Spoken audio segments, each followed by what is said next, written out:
The body lay in the Thornfield Library, precisely where the vicar had been reading moments before the maid's scream had shattered the afternoon into fragments.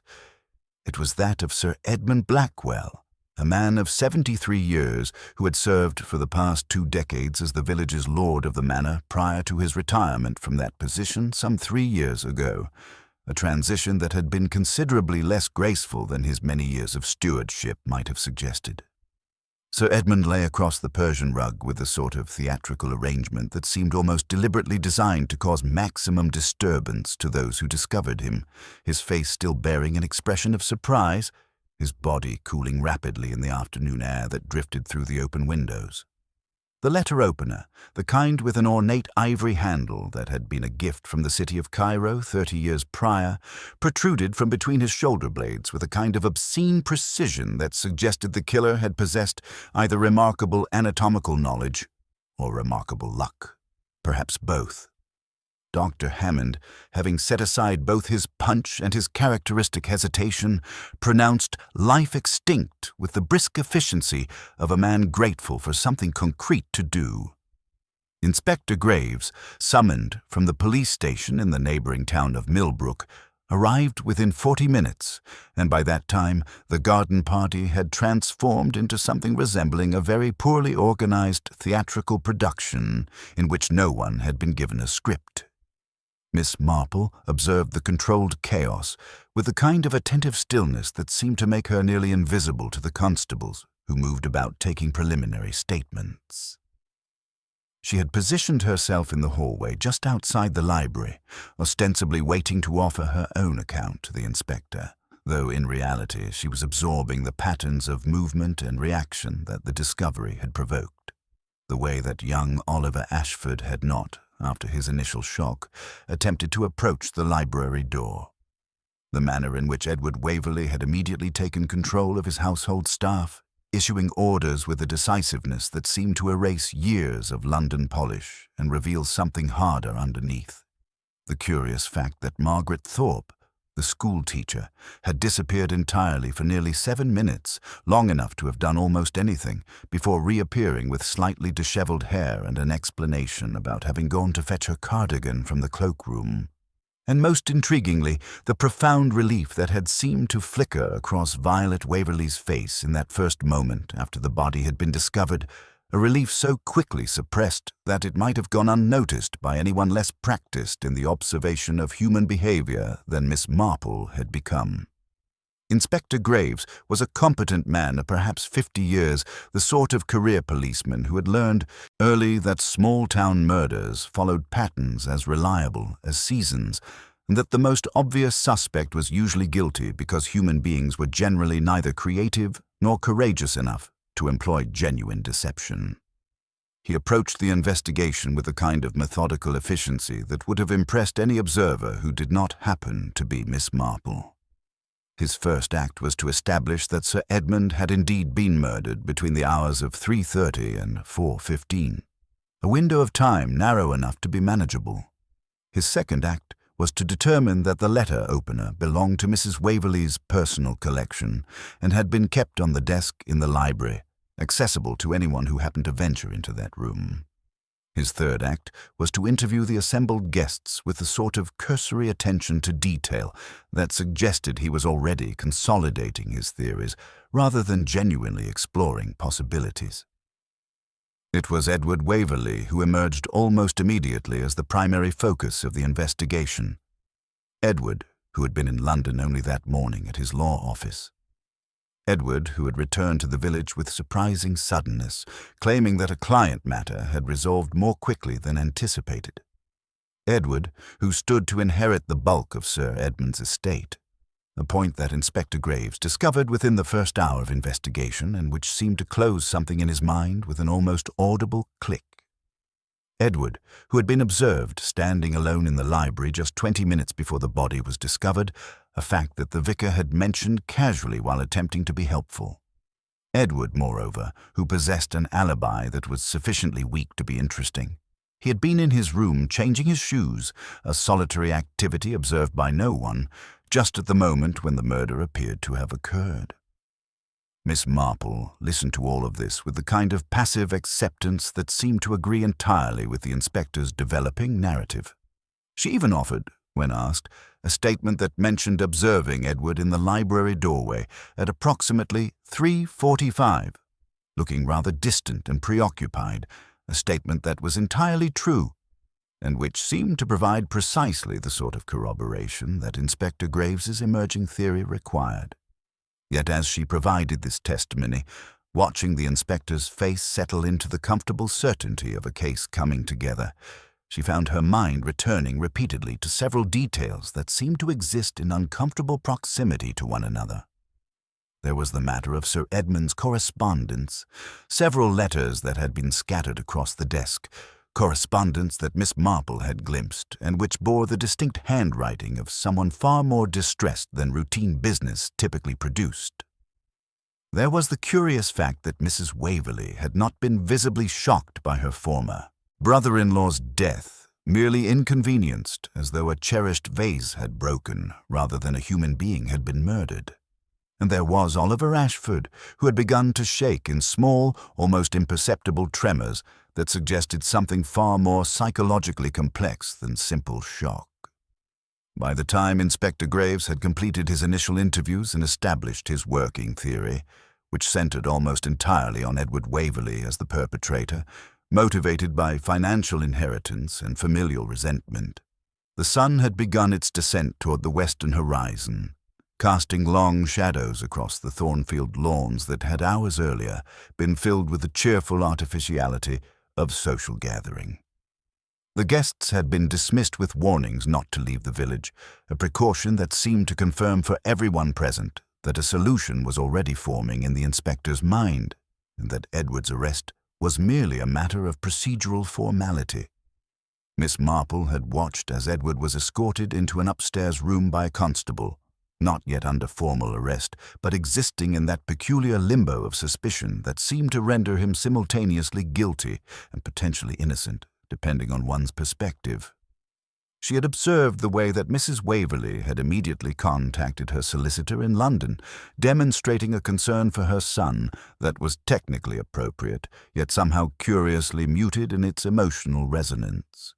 She had noted the manner in which Violet Waverley had retreated to the drawing-room with a glass of sherry that she had commenced to consume with a kind of methodical determination usually reserved for medicinal purposes rather than social pleasure. It was not until nearly 8 o'clock that evening, when most of the constables had established a preliminary cordon around the library, and Inspector Graves had retired to what appeared to be his temporary headquarters in the morning room, that Miss Marple found herself in a position to conduct what she considered a preliminary examination of the crime scene itself. The inspector, viewing her as harmless and possessing the kind of constitutional authority that elderly village women seem to accumulate over time, had not objected when she expressed a desire to return to the library for a moment of quiet reflection. She moved through the hallway with a sort of careful deliberation that suggested physical fragility rather than purposeful investigation, and once the constable at the library door had waved her through with an expression of profound indifference, she found herself alone with the consequences of violence. The room smelled of death and the peculiar mustiness that always seemed to accompany violent disruption of orderly spaces. Sir Edmund's body had been removed to the morgue in Millbrook, but the Persian rug retained a stain that would likely never fully disappear, and the desk maintained the scattered arrangement of papers that had been his final correspondence. Miss Marple approached these papers with a kind of innocent curiosity that seemed entirely consistent with her elderly bewilderment at the day's events. The letters, she discovered, were primarily concerned with a matter of considerable financial complexity, involving Sir Edmund's pension arrangements and what appeared to be a series of increasingly acrimonious disputes with the pension fund administrators. But there were other letters as well. Older correspondence that had been kept in a drawer and which suggested a history of relationship far more complicated than the inspector's superficial investigation had revealed.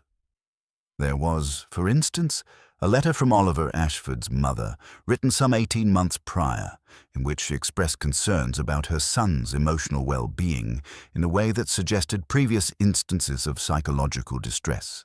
There was correspondence from Margaret Thorpe, dating back to approximately 2 years prior, which contained language of surprising intimacy and which was signed with a term of endearment that seemed decidedly inconsistent with any purely professional relationship. And most intriguingly, there was a handwritten note, undated but recent based on the color of the ink, that read simply, "You must reconsider. The consequences will be catastrophic if you proceed.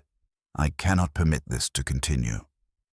The handwriting was feminine, the phrasing desperate, and the implications sufficiently ambiguous to suggest any number of possible contexts. Miss Marple replaced these documents precisely as she had found them, a task accomplished with the kind of careful attention to detail that seemed to come naturally to someone who had spent decades maintaining a household.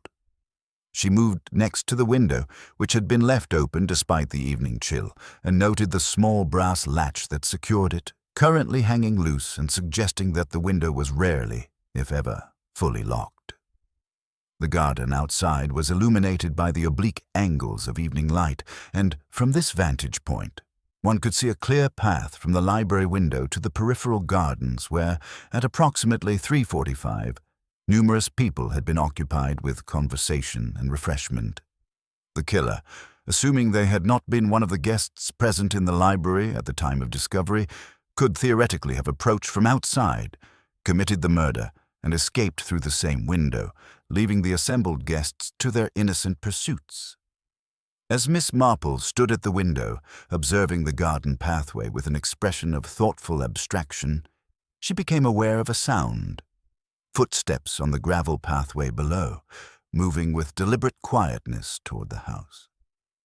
She did not turn away from the window, but rather adjusted her position slightly, so that she could observe without being observed.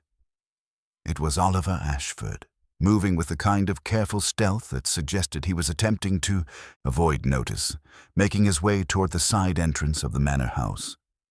His face, visible for only a moment in the failing light, bore an expression of such profound distress that Miss Marple found herself revising several preliminary conclusions about the nature of guilt and its various presentations in the human countenance.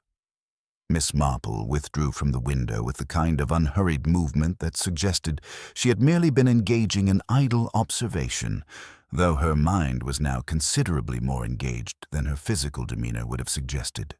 She had developed, over the course of her long life, a particular facility for distinguishing between the various emotional states that human beings attempted to conceal, and what she had observed in Oliver Ashford's face was not the panic of guilt, but rather something considerably more complex, a form of distress that suggested prior knowledge of circumstances, rather than immediate culpability for actions.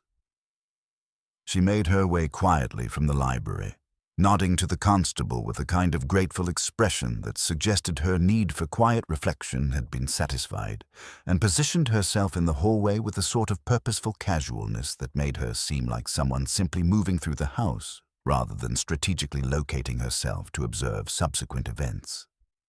It was perhaps 10 minutes later when Oliver Ashford emerged from somewhere within the depths of the manor house, his hair somewhat disheveled, and his expression suggesting he had been engaged in something requiring considerable emotional exertion. He did not notice Miss Marple, who had arranged herself on a small chair in the shadows near the staircase, apparently occupied with adjusting the fit of her cardigan.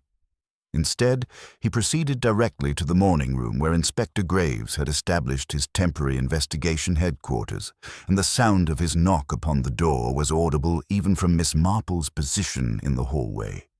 She heard the inspector's voice, followed by what appeared to be Oliver's own voice, speaking with an intensity that suggested he was engaged in attempting to communicate something of considerable significance. Miss Marple rose with deliberate slowness and made her way toward the morning room, positioning herself just outside the partially open door where she could observe without participating. What she witnessed was Oliver Ashford in the process of providing what appeared to be a confession of sorts, though the confession seemed to concern something other than murder. He was speaking about letters, about correspondence that had been conducted between Sir Edmund and someone who remained unidentified in Oliver's account, and about promises that had been made and subsequently violated.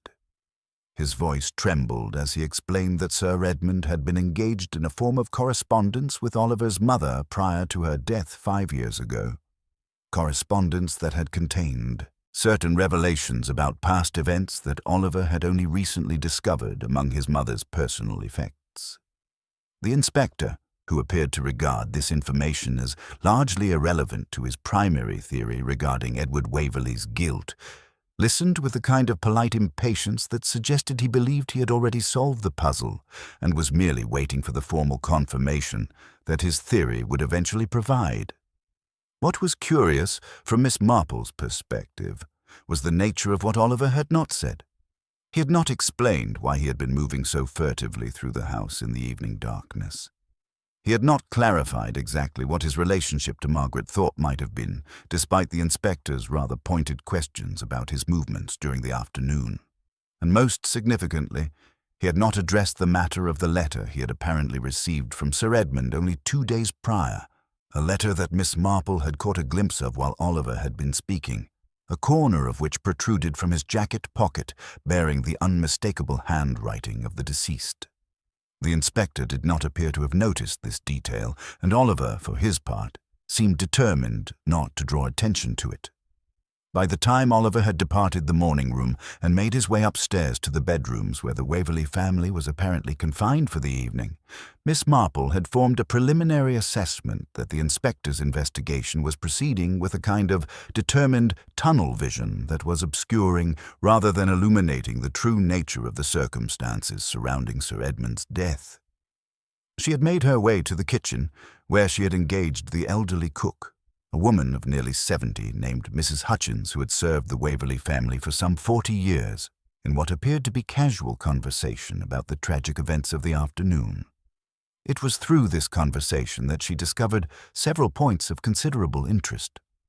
Mrs. Hutchins had observed that Sir Edmund had been in a state of considerable agitation throughout the morning, that he had apparently received a visitor at approximately 2 o'clock, whom she had not recognized, but whose voice had seemed familiar in some indefinable way. She had also noted that Edward Waverley had been observed near the library at approximately 3 o'clock, though she had assumed he was merely fetching a book, as this was not an unusual occurrence for him when he was in residence. Miss Marple had also discovered, through the course of her kitchen conversation, that Margaret Thorpe had been employed at Thornfield Manor in a temporary capacity for the past 9 months, ostensibly as a tutor for a young cousin of the Waverleys who had since departed for boarding school, but that her position had been extended with a kind of indefiniteness that suggested purposes other than purely pedagogical. The cook had seemed to regard this arrangement with the kind of knowing discretion that suggested she understood considerably more about the situation than she was willing to articulate, and Miss Marple had learned long ago that the silences of long-term household staff often contained more significance than their words. As she made her way back through the hallway toward the drawing-room where the remaining guests had been assembled for the evening, Miss Marple found herself possessed of a growing conviction that the truth of the morning's events was considerably more intricate than the inspector's preliminary investigation had suggested, and that Edward Waverley, while certainly not innocent of involvement in some capacity, was quite possibly not guilty of the actual commission of the murder itself. The drawing-room of Thornfield Manor had taken on the atmosphere of a particularly uncomfortable waiting room, the kind of space where people sit in a state of enforced proximity while endeavoring to avoid genuine contact with one another. The remaining guests, perhaps 40 people out of the original 200 who had attended the garden party, had been requested to remain at the manor pending further inquiries, and Inspector Graves had made it sufficiently clear that their departure would constitute a matter of considerable significance in his ongoing investigation. Mrs. Waverley occupied a wing-back chair near the fireplace, with the kind of composed resignation that suggested this entire day had been merely an inconvenient interruption of her preferred schedule. Violet Waverley sat beside her sister with her hands folded precisely in her lap, a posture that Miss Marple recognized as the physical manifestation of acute anxiety contained only through considerable effort of will. Margaret Thorpe had positioned herself near the window, ostensibly reading a volume of poetry, but in reality observing the constables who moved about the grounds with their torches, creating pools of illuminated grass in the gathering darkness.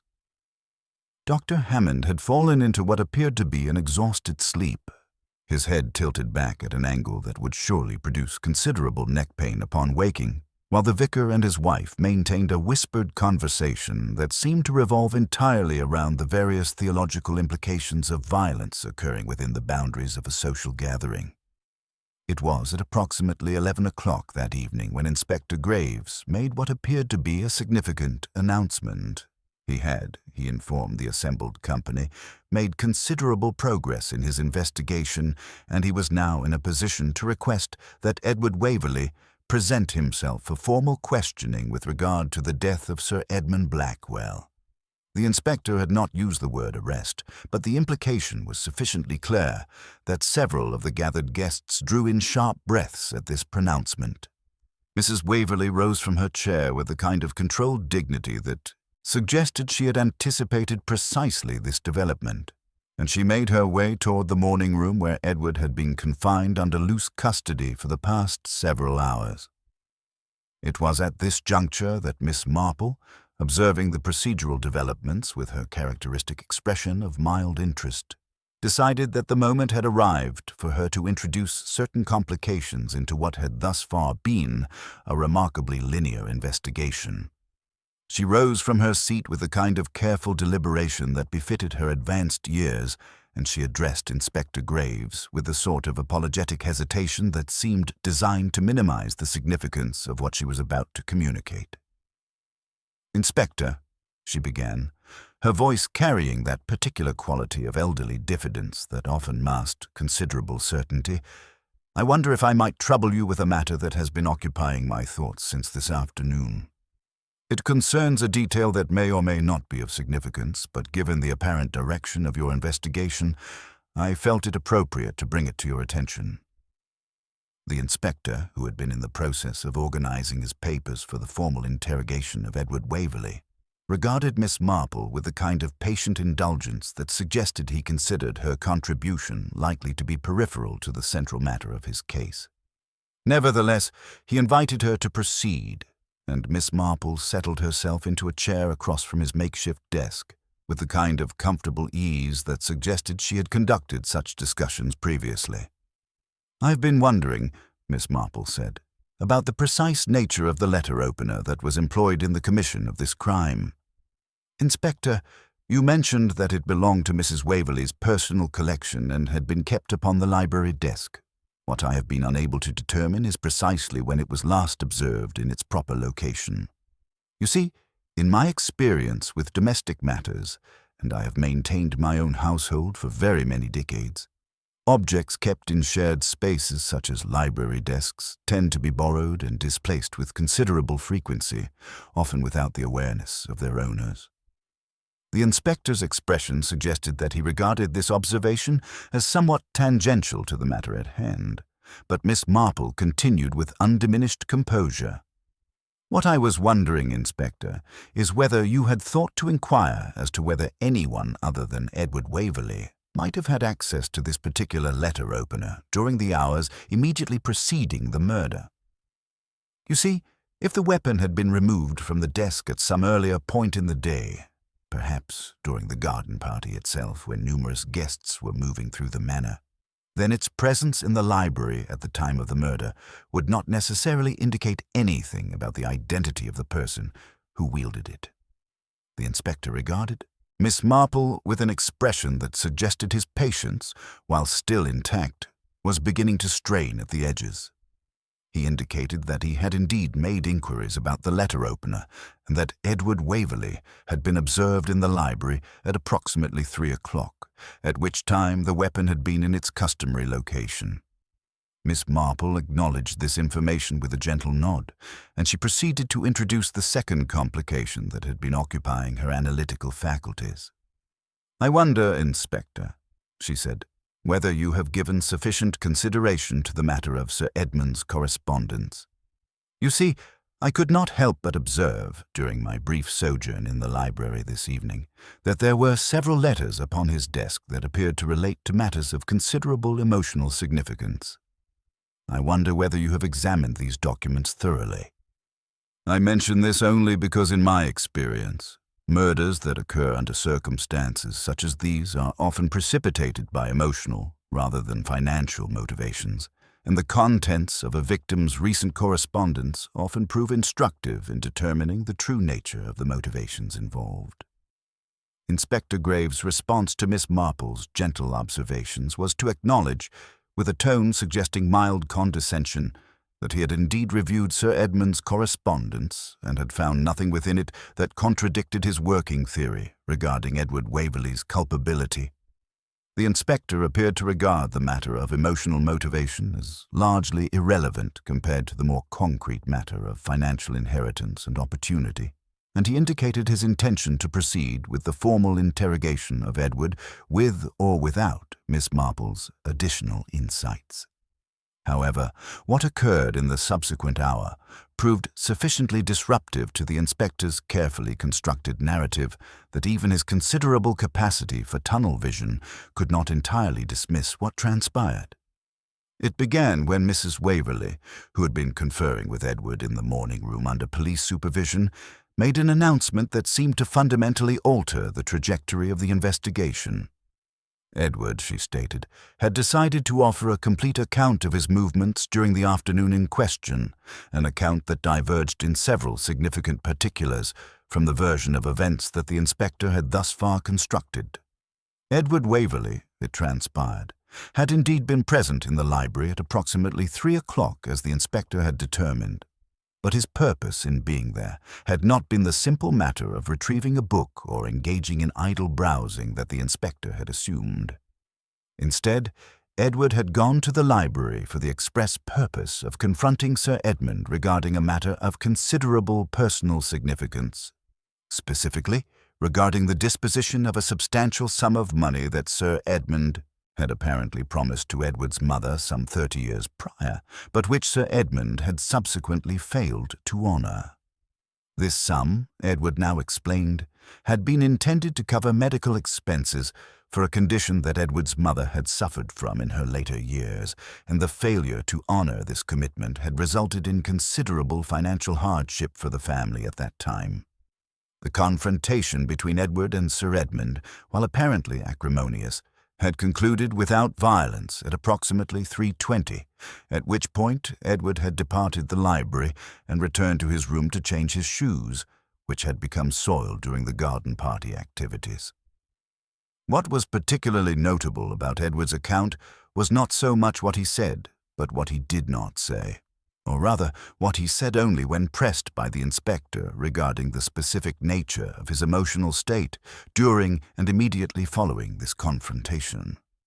Edward acknowledged with visible reluctance that at the conclusion of the conversation with Sir Edmund, he had made a statement to the effect that someone should put that man out of his misery, a phrase that he now acknowledged could be construed in hindsight as appearing somewhat incriminating. However, Edward insisted that this had been a figure of speech rather than a genuine expression of murderous intent, and that he had not, at any point during the afternoon, harboured serious thoughts of committing violence against Sir Edmund or anyone else. The inspector regarded this explanation with considerable scepticism, and he was in the process of pressing Edward further when a commotion from the drawing-room drew everyone's attention. Margaret Thorpe had apparently experienced what appeared to be some form of emotional crisis. She had risen abruptly from her chair near the window and had commenced to pace the room with visible agitation, her previous composed exterior having entirely fractured to reveal something considerably more distraught beneath. The vicar's wife, displaying unexpected maternal instinct, had risen to offer comfort, but Margaret had waved her away with a gesture suggesting she required space rather than consolation. It was at this point that Miss Marple, observing the situation with her characteristic attentiveness, rose from her own chair and made her way across the drawing room to where Margaret stood. What she said to the younger woman could not be heard by the assembled company, but it appeared to be composed of only a few quiet sentences. Whatever words Miss Marple employed seemed to have the effect of causing Margaret's agitation to increase rather than diminish, and within moments Margaret had announced, in a voice that carried audibly to everyone present, that she had something of considerable significance to communicate to Inspector Graves and that she could no longer maintain her silence regarding the events of the afternoon. The inspector, displaying considerably more alacrity than he had previously demonstrated, abandoned his interrogation of Edward and hastened to the drawing-room where Margaret Thorpe proceeded to provide an account that seemed to introduce complications of an entirely different character into the investigation. Margaret explained that she had been, for approximately the past 18 months, engaged in what she characterized as a complicated relationship with Sir Edmund Blackwell. A relationship that had begun innocently enough when Sir Edmund had sought her assistance in organizing his private correspondence and composing certain personal letters, but which had evolved into something considerably more intimate in nature. She acknowledged that this relationship had been conducted with considerable discretion, primarily because she was aware that it would have been viewed as inappropriate by various members of the village society. However, she continued, the relationship had been subjected to increasing pressure during recent months due to Sir Edmund's apparent desire to formalize certain aspects of their arrangement in a manner that Margaret had found both alarming and emotionally untenable.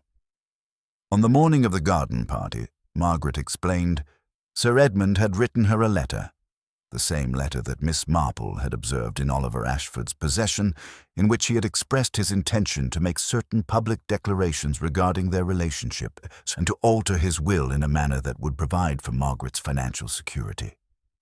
Margaret's revelation hung in the drawing-room air like a particularly noxious vapor, and the assembled company appeared to absorb it with varying degrees of shock and comprehension.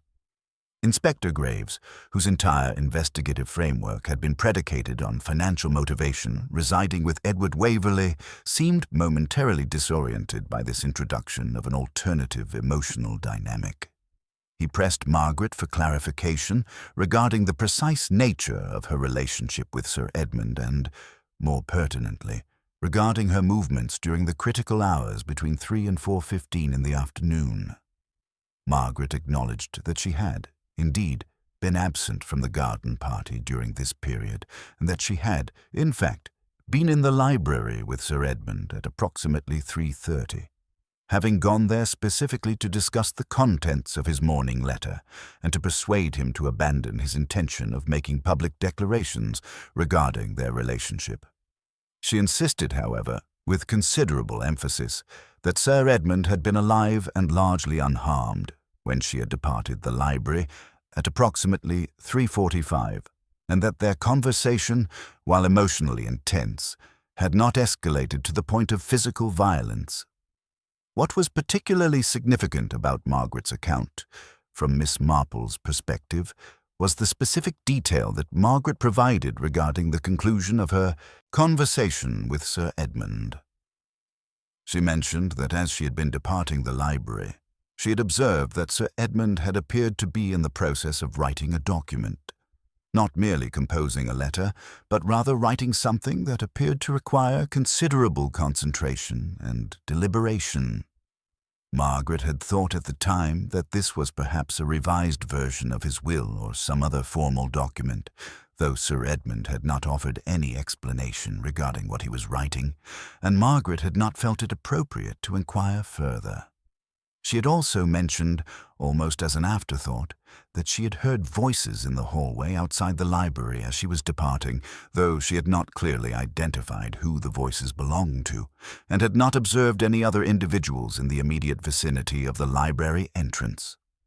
Inspector Graves, confronted with this additional complication, appeared to be engaged in a visible process of recalibrating his investigative assumptions. The clear narrative of Edward Waverley's guilt, motivated by financial resentment and opportunistically executed during a moment of relative isolation, had become considerably murkier with the introduction of Margaret Thorpe as an alternative suspect with her own emotional motivations and her own opportunity to commit the crime. However, before the inspector could proceed further with his interrogation of Margaret, Miss Marple made an observation that seemed to redirect the entire focus of the investigation in a manner that the inspector himself had not anticipated.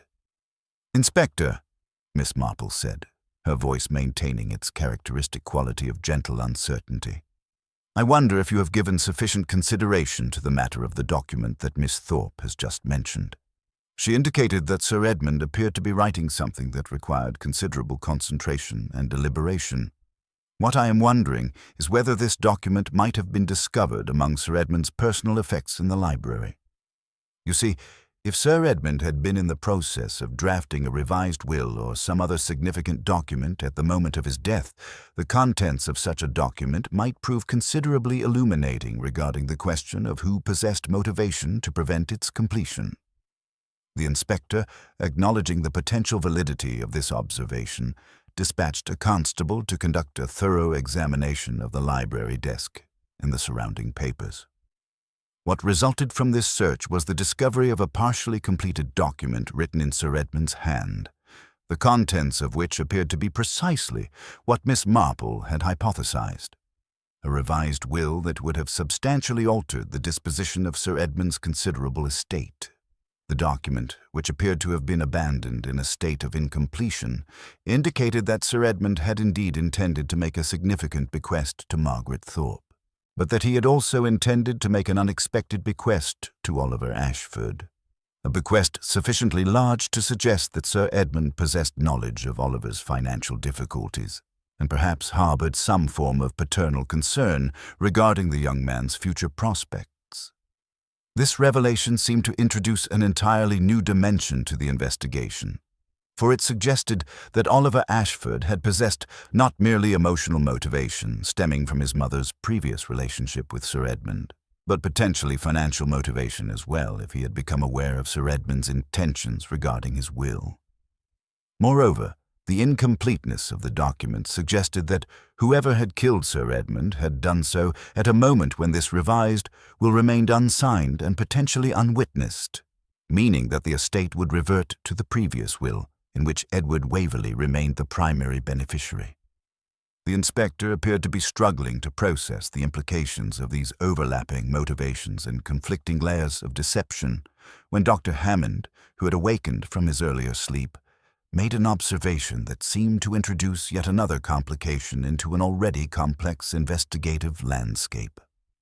Dr. Hammond's observation, delivered in the somewhat hesitant manner of a man who had only recently awakened from sleep and was still attempting to achieve full consciousness, concerned a detail of medical significance that he had noticed during his preliminary examination of Sir Edmund's body earlier in the afternoon.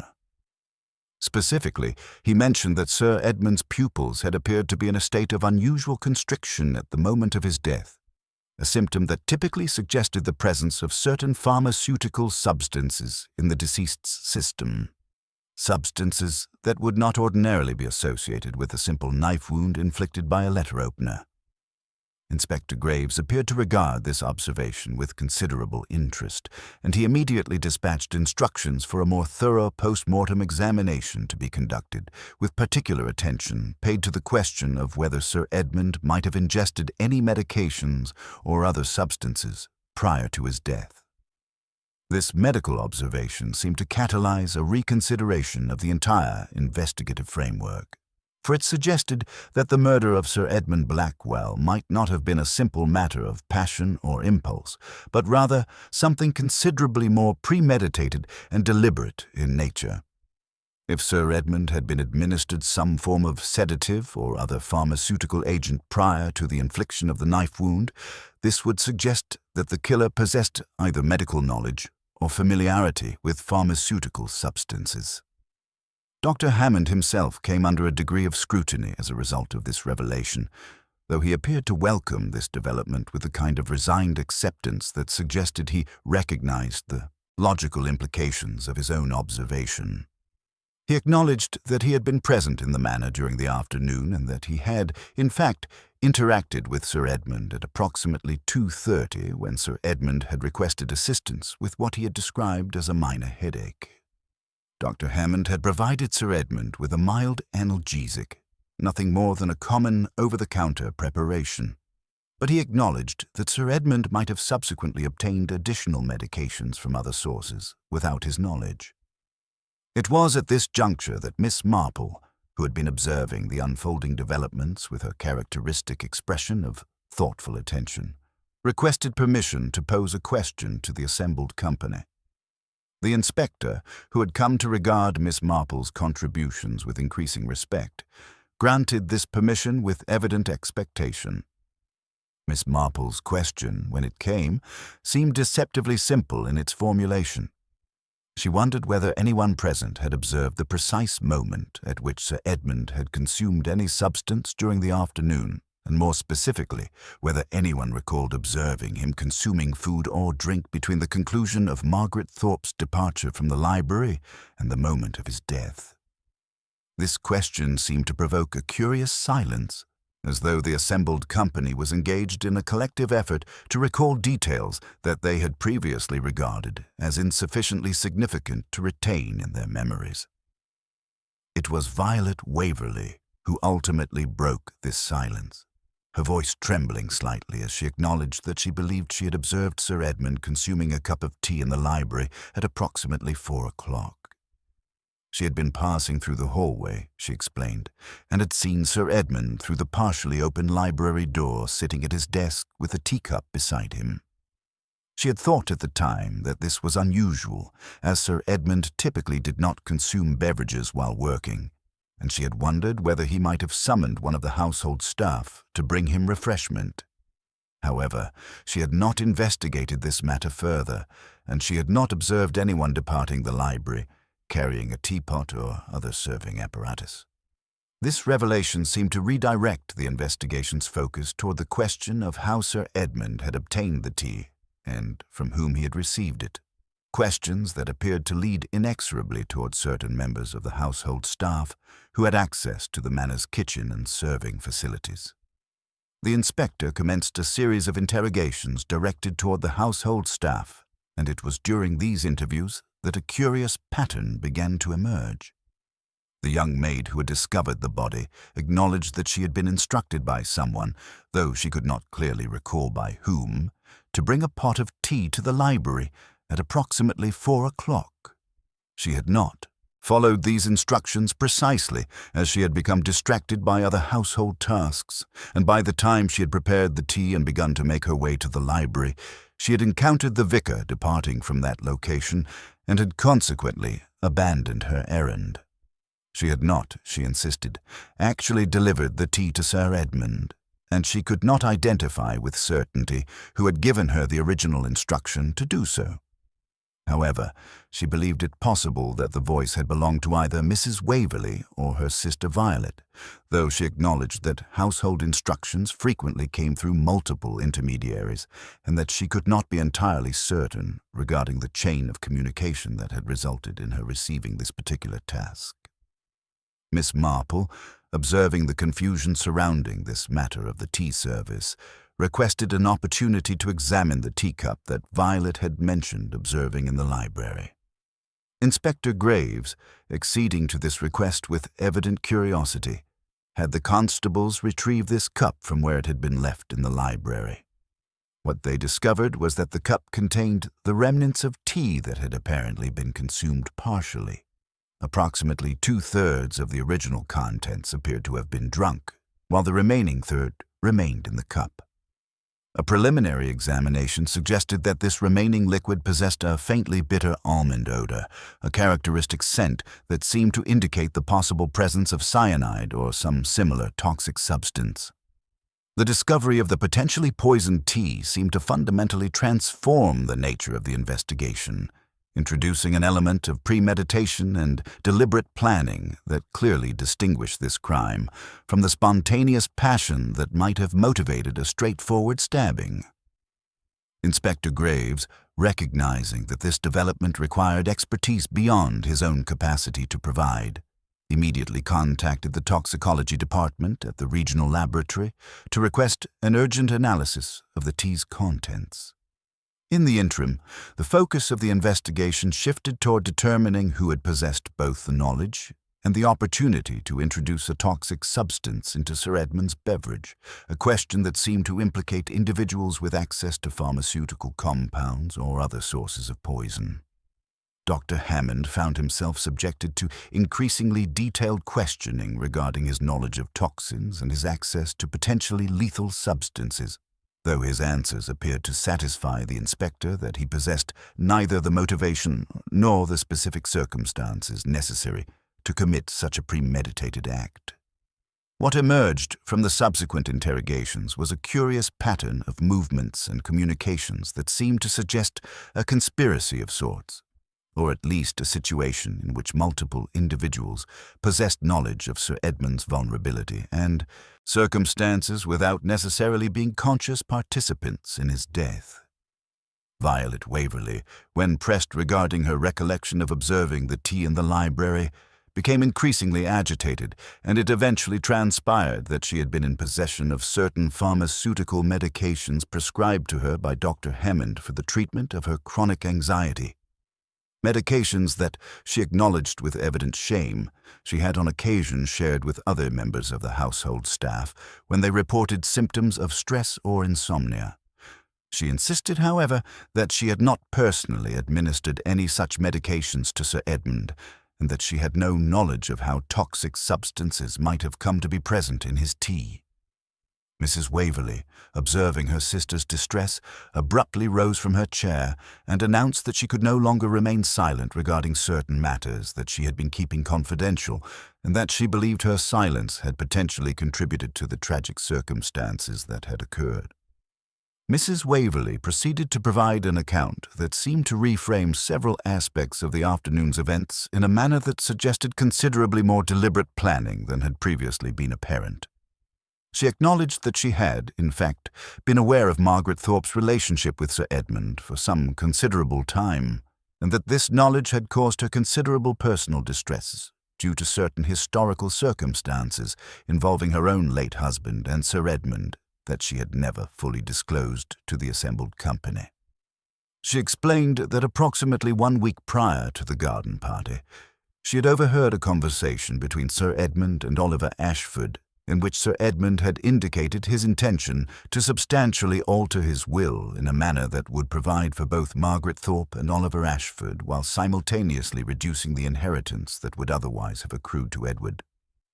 She had been troubled by this development, she explained, not because of the financial implications for her son, but rather because she believed that Sir Edmund's intention to publicly acknowledge his relationship with Margaret Thorpe would reflect poorly upon the reputation of the village and would constitute an inappropriate scandal given the significant difference in their ages and social positions. Mrs. Waverley further acknowledged that she had discussed these concerns with her sister Violet, and that together they had begun to consider whether there might be some mechanism by which Sir Edmund could be persuaded to abandon his intention of making public acknowledgments regarding his personal affairs.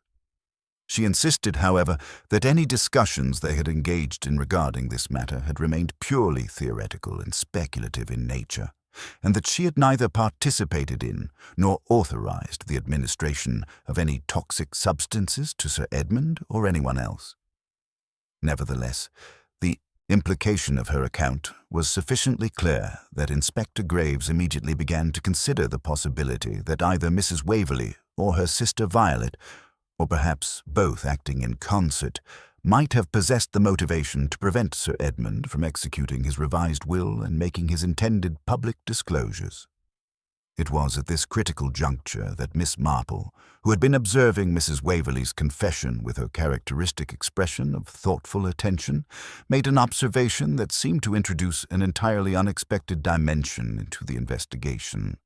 She noted, with her customary gentleness, that Mrs. Waverley had made reference to certain historical circumstances involving her own late husband and Sir Edmund, but that she had not provided any specifics regarding the nature of these circumstances. Miss Marple wondered aloud whether these historical circumstances might, in fact, bear some relevance to the current investigation, and whether Mrs. Waverley might be willing to elaborate upon precisely what had transpired between her deceased husband and Sir Edmund that had caused her such considerable distress.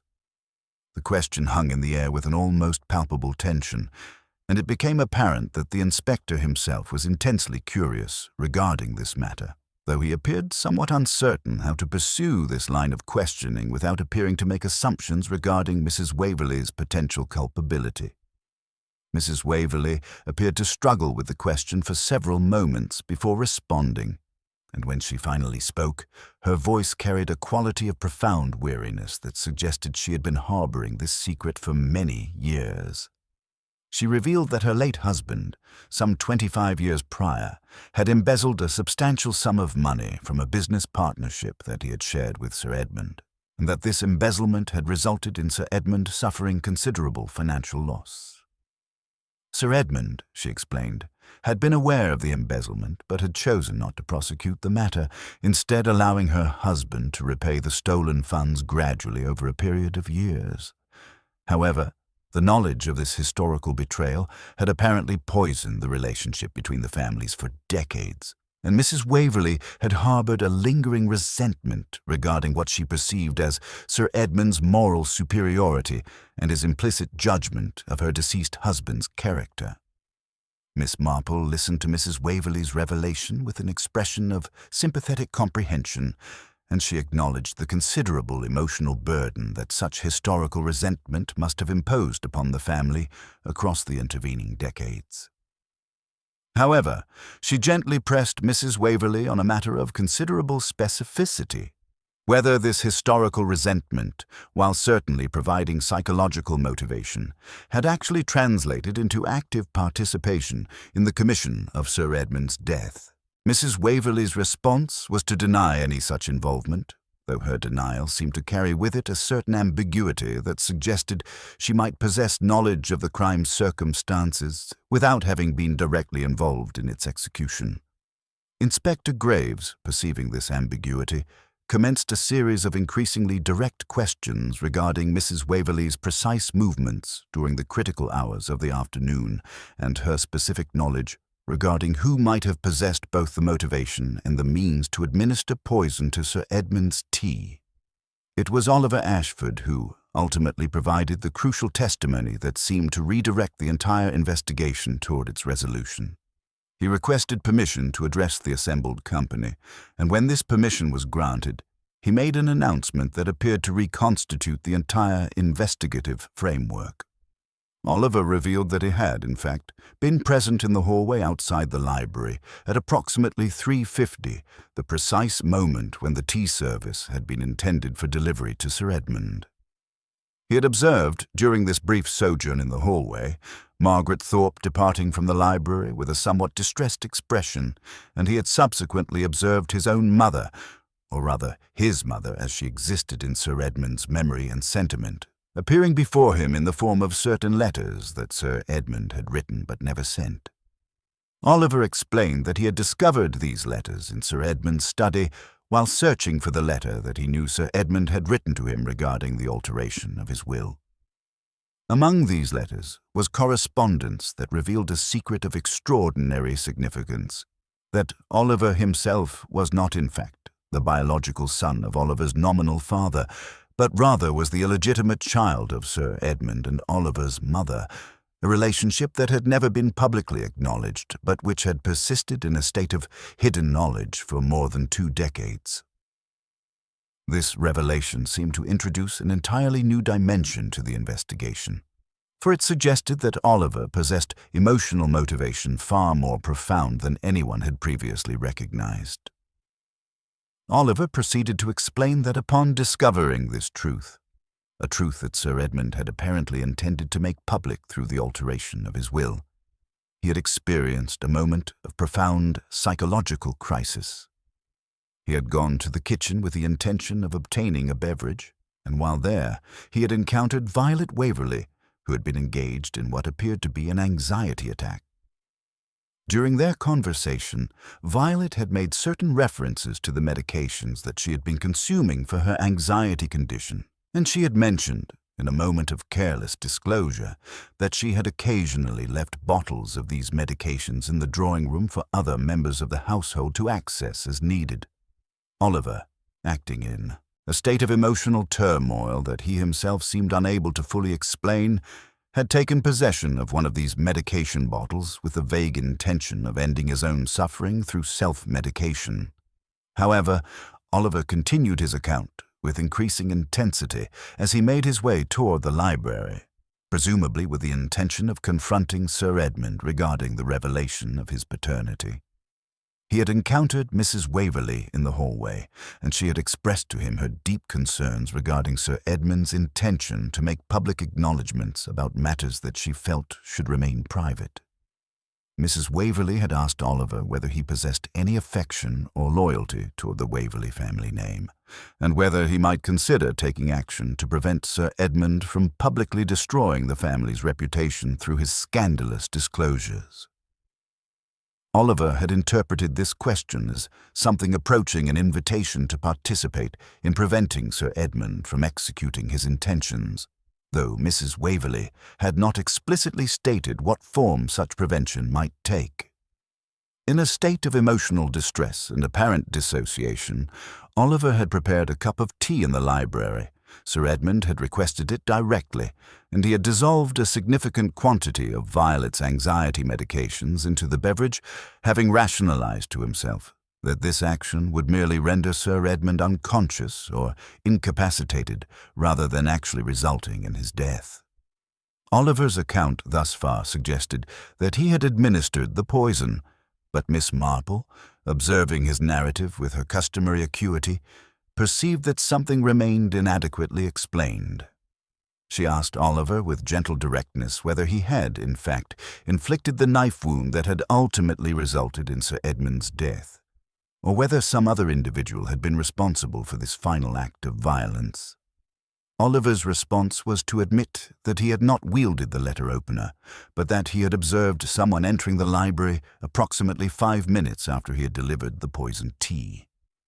He had not clearly identified this individual in the dim hallway light, but he had harbored certain suspicions regarding their identity, suspicions that had caused him considerable internal conflict and had ultimately motivated his attempt to provide a partial confession to the police earlier in the evening.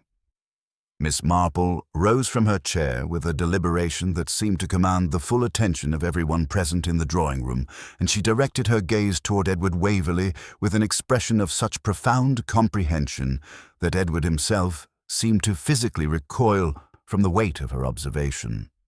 She began to speak in her characteristic manner, gently, almost apologetically, but with an underlying certainty that made it clear she had arrived at conclusions that would brook no further equivocation or denial. She explained that she had observed, throughout the course of the afternoon and evening, certain patterns of behavior and certain reactions that had seemed inconsistent with the emotional responses one might expect from an innocent party. She noted that Edward, upon learning of his potential disinheritance through the alteration of Sir Edmund's will, had not displayed the financial anxiety that such a prospect would ordinarily provoke, but rather had displayed something considerably more complex, a combination of resentment and relief that suggested he had anticipated precisely this development and had already resigned himself to its emotional implications. Miss Marple proceeded to articulate her theory with a kind of methodical precision that seemed to leave no room for alternative interpretations. She suggested that Edward had, upon discovering through his conversations with his mother that Sir Edmund intended to make public revelations regarding his relationship with Margaret Thorpe and regarding his intention to provide for both Margaret and Oliver Ashford in his revised will, recognized an opportunity to simultaneously address multiple sources of family distress. He had confided in his mother his concerns regarding Sir Edmund's intended actions, and he had inferred from her responses that she would welcome any development that would prevent these public disclosures from occurring. Edward had then positioned himself strategically to observe Oliver Ashford's movements, and he had followed Oliver to the kitchen where he had witnessed Oliver's acquisition of Violet's medication bottles. Understanding the implications of what Oliver appeared to be planning, Edward had allowed Oliver to proceed with the preparation of the poisoned tea, calculating correctly that Oliver would be too distressed and disoriented to observe his own subsequent movements with any precision. What Edward had done, Miss Marple explained, was to enter the library moments after Oliver had delivered the poisoned tea, ostensibly to have a final conversation with Sir Edmund regarding their earlier discussion about the historical embezzlement committed by Edward's father. He had observed that Sir Edmund had consumed the poisoned tea and was beginning to show symptoms of the medication's effects: drowsiness, confusion, loss of physical coordination. At this moment, Edward had seized the letter opener from the desk and had inflicted the fatal wound, positioning the weapon in such a manner as to suggest that the murder had been committed in a moment of passion rather than premeditation. He had then departed the library, leaving the scene arranged in such a manner that the initial suspicion would fall upon himself. Confident that the inspector would eventually conclude that his own presence at the scene was too obvious to represent genuine guilt, and that the true murderer must therefore be someone operating from behind the scenes. Edward's strategy, Miss Marple continued, had been predicated on the assumption that the inspector would eventually determine that the poison had been administered by someone else, most likely Oliver, and that the letter opener wound would then be attributed to a second party acting independently.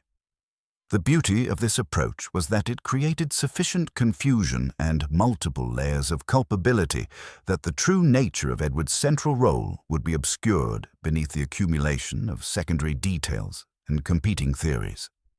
Edward had maintained his composure throughout the evening, allowing his mother to provide her confession regarding her historical resentment of Sir Edmund, and allowing Oliver to provide his partial confession regarding the poisoning, secure in the knowledge that his own deliberate infliction of the fatal wound would be overlooked in the investigative fog created by these other admissions.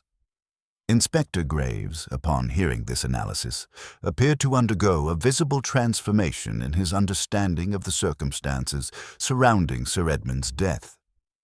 He directed his questioning toward Edward with an intensity that suggested he now recognized the fundamental dishonesty that had been embedded within Edward's earlier accounts and his subsequent apparent cooperation with the investigation. When confronted directly with the specifics of Miss Marple's theory, Edward initially attempted to maintain his protestations of innocence, but the accumulation of circumstantial evidence and the logical coherence of Miss Marple's analysis eventually wore away at his resistance.